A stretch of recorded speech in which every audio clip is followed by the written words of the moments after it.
I'm not quite sure how this summer is working out. The summer's supposed to be the silly time.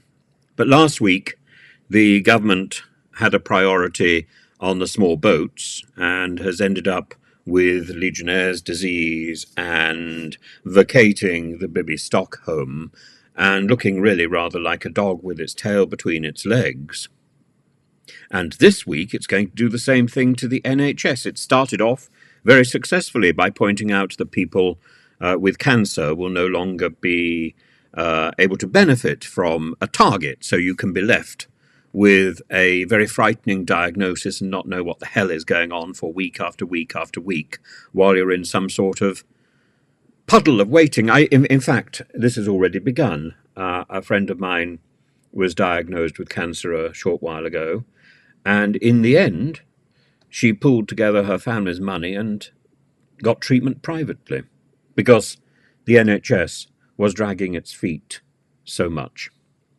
And now she's going to have to pay that back, but she is alive. And you have to ask, what is the point of having the NHS if it doesn't meet those really important demands? Because we've all been told, oh yes, the NHS isn't very good when you ring up your GP, but it's always good in a crisis. No longer. No longer. And now the government is going to take a sledgehammer to the NHS and make sure nothing works. Make sure the whole of the NHS is vacated by some new discovery like Legionnaire's disease. The only thing we're going to be able to do with the NHS by the time this week is over, probably, is stand on our doorsteps at 8 o'clock on a Thursday and clap. So there's a claim in the Sun newspaper by David Davis that Sue Gray was supposed to have shown how badly the NHS was being run in Wales. And the Labour Party have described this as desperate.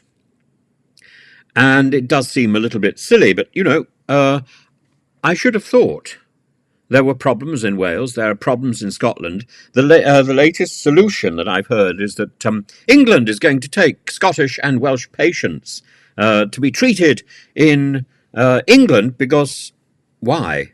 I don't understand. I'm surely England is overwhelmed in its hospitals. It can't make its hospitals work. Why should they be working any better than the Scottish or the Welsh hospitals?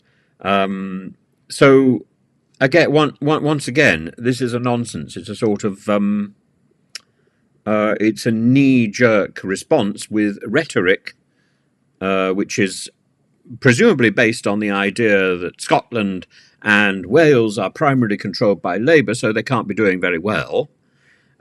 England, which is primarily controlled by the Conservatives, must be doing better, so we can take NHS patients. Well, then in that case, if that were the case, if England were doing so well, my friend would have been seen in the targeted 2 weeks. Instead, she was hanging around for about 2 months. So I don't think this is sensible. I think this is, again, driven by rhetoric rather than reality. And I think Rishi Sunak needs to wake up to the latter and get off the bandwagon of the former. He's not very good at rhetoric, poor boy. And he was never terribly good at it, by the way. And he's done very well as a politician.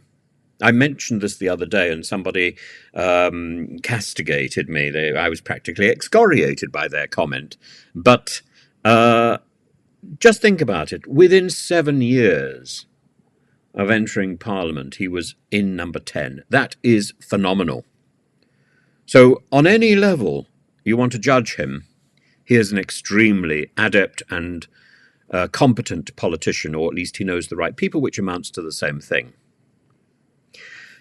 But is he deceived by rhetoric and by the twits around him? Absolutely. He doesn't seem to have the experience and the wisdom to be able to identify who is helpful and who is simply making a loud noise. And I don't know whether the same is true of Keir Starmer. I hope not. Otherwise, we're really in for a mess. But, Rishi Sunak He's extremely good with the books.